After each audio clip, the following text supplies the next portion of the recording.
Hi guys, I'm Rich. Let's go through my top 5 things to watch for the week ahead in markets. Number 1. US, UK and EZ PMIs. With a growing focus on global recession risks, the latest round of factory and non-factory PMIs will be closely watched this week. Recently, we've seen a growing trend of outperformance in the service sector, while factory sector readings have remained negative and in some cases grown more negative. If this trend is seen continuing, this will keep focus on recession fears across H2 2023, pulling risk assets lower consequently.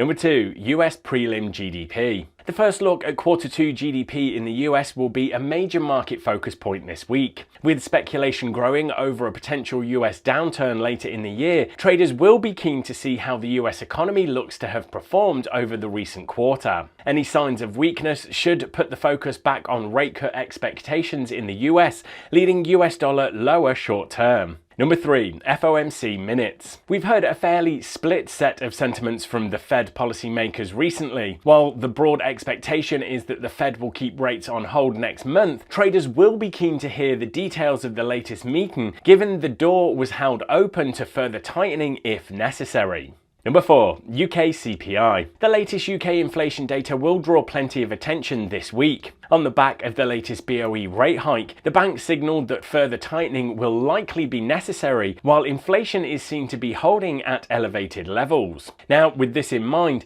this week's CPI reading will be used as a signpost ahead of the next BOE meeting. A sharp drop should help cool BOE tightening expectations, leading Great British Pound lower. However, any stickiness will keep hawkish BOE expectations firmly stocked, leading Great British Pound higher near term.